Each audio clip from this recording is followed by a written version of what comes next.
보통 사업할 때 제일 중요한 게 뭐라고 생각하세요? 열의 아홉은 목, 바로 입지라고 하죠. 그런데 만약에요, 그 최고의 명당이 사실은 아무도 쳐다보지 않는 그런 외딴 곳이라면 어떨까요? 오늘은 바로 그 기막힌 역발상에 대해 깊이 한번 파고들어 보겠습니다. 자, 이 질문부터 한번 시작해 볼까요? 주말에 가족들이랑 맛있는 거 먹으러 갈 때 한번 떠올려 보세요. 이상하게도 오리고기나 토종닭 백숙 이런 메뉴의 진짜 맛집들은 시내 한복판이 아니라 차를 몰고 한참을 들어가야 하는 곳에 있단 말이죠. 아니 상식적으로 좀 이상하지 않아요?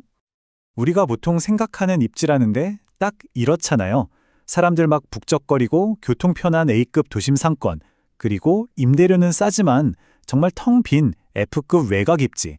당연히 A급으로 가야 할 것 같은데 성공하는 맛집들은 의도적으로 저 F급을 선택한다는 겁니다. 아니 대체 왜일까요? 바로 이 지정이 오늘 우리가 파헤쳐볼 F급 입지의 역설입니다.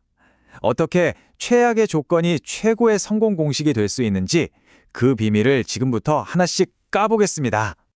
사실 핵심은요, 생각보다 간단해요.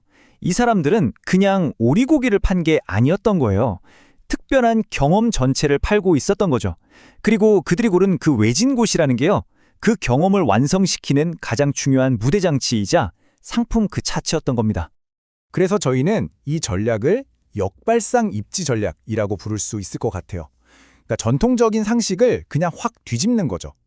가장 큰 단점이라고 생각했던 접근성을 과감히 포기하는 대신에 도심에선 절대로 가질 수 없는 그런 가치를 주는 거예요. 와, 진짜 흥미로운 접근법 아닌가요? 물론 아무나 그냥 외딴 곳에 가게 한다고 다 성공하는 건 절대 아니겠죠. 자, 그럼 이 전략이 먹히려면 어떤 필수 조건들이 있어야 할까요? 지금부터 그 세 가지 핵심 요소 딱 짚어보겠습니다. 바로 이 세 가지입니다. 첫째, 고객이 일부러 찾아올 만큼 강력한 아이템이 있어야 하고요. 둘째, 공간 그 자체가 상품이 되어야 합니다. 마지막으로 그곳까지 가는 여정마저도 즐거움의 일부로 만들어야 한다는 거죠. 자, 그럼 하나씩 좀 더 자세히 들여다볼까요? 첫 번째 조건, 이건 뭐 너무나 당연하지만 가장 중요합니다. 바로 대체 불가능성. 고객이 자기 시간, 또 기름값까지 써가면서 굳이 찾아올 만큼 여러분의 아이템이 독보적이어야 한다는 거예요. 우리 동네에도 저거 있는데 싶으면 사람들은 절대 멀리 안 가죠. 이 강력한 컨텐츠가 바로 고객을 움직이는 심장, 엔진 역할을 하는 겁니다. 자, 이제 두 번째 조건으로 넘어가 볼게요. 이게 어쩌면 이 전략의 가장 핵심이라고 할 수 있는데요. 도심의 그 비싼 상권에서는 절대 네버 제공할 수 없는 단 한 가지 가치, 바로 그겁니다. 그게 뭐냐? 바로 공간입니다. 그러니까 외진 곳이라서 아낀 그 엄청난 임대료를 전부 다 고객한테 압도적인 공간 경험으로 돌려주는 거예요. 생각만 해도 좋지 않아요? 널찍한 정원, 탁 트인 뷰, 맑은 공기. 고객들은 바로 이 공간을 소비하기 위해 찾아오는 거죠.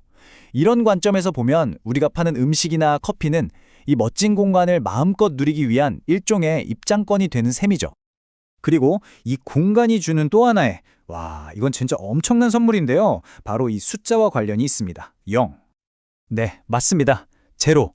뭐가 제로냐? 바로 고객이 받는 주차 스트레스가 0이라는 겁니다. 진짜 도심에서 주차 한번 하려면 막 몇 바퀴씩 돌고 너무 힘들잖아요. 그런데 이런 곳에 가면 텅 빈 넓은 주차장이 딱 펼쳐져 있죠. 이건 정말 그 자체로 최고의 선물이자 엄청난 경쟁력이에요. 이 포인트 정말 중요합니다. 자, 이제 마지막 세 번째 조건입니다. 좋아요. 가게까지 오는 그 과정은 어떻게 해야 할까요? 이 전략에서는요, 운전하는 그 시간조차 노동이 아니라 즐거운 나들이의 일부가 되어야만 해요. 그래서 가게로 향하는 그 길이 정말 중요해집니다. 맨날 막히는 상습정체 구간은 당연히 피해야겠죠? 그리고 이왕이면 창밖으로 멋진 경치도 보면서 드라이브를 즐길 수 있는 길이라면 금상첨화죠. 그리고 이것도 중요해요. 도로에서 가게가 딱 잘 보이는 가시성, 이것도 절대 놓치면 안 됩니다. 자, 지금까지 역발상 입지 전략의 비밀을 쭉 파헤쳐봤습니다. 들어보니까 어떠세요? 진짜 매력적이죠? 그렇다면 이제 가장 중요한 질문을 던져볼 시간입니다. 과연 이 전략이 여러분에게도 통할까요?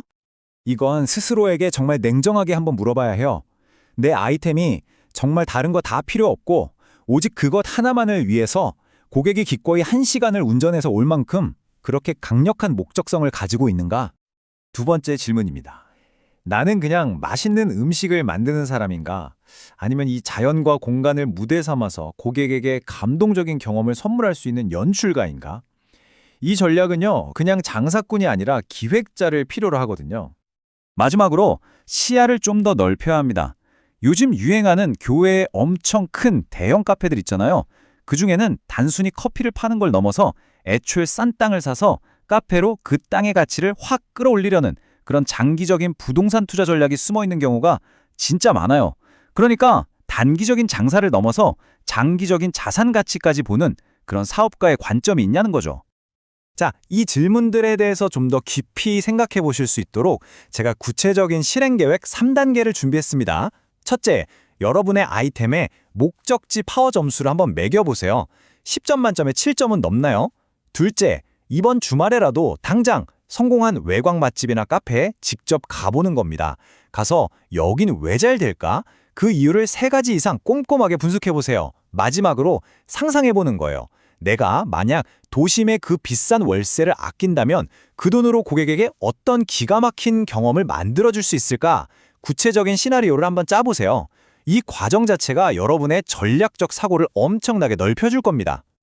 결국 오늘 이야기의 핵심은 이 한 문장으로 딱 요약할 수 있을 것 같아요. 맞습니다.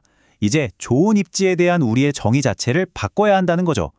그냥 사람이 바글바글한 곳이 아니라 나의 컨셉을 가장 완벽하게 120% 실현할 수 있는 곳, 바로 그곳이 여러분의 진짜 명당입니다. 그래서 마지막으로 여러분께 이 질문을 던지면서 마무리하고 싶습니다. 고객을 향해서 복잡한 번화가로 뛰어들 것인가? 아니면 고객이 찾아올 수밖에 없는 나만의 세상을 창조할 것인가? 오늘 우리가 함께 살펴본 이 역발상 입지 전략은 바로 이 선택에 대한 이야기입니다. 여러분의 선택은 과연 무엇인가요?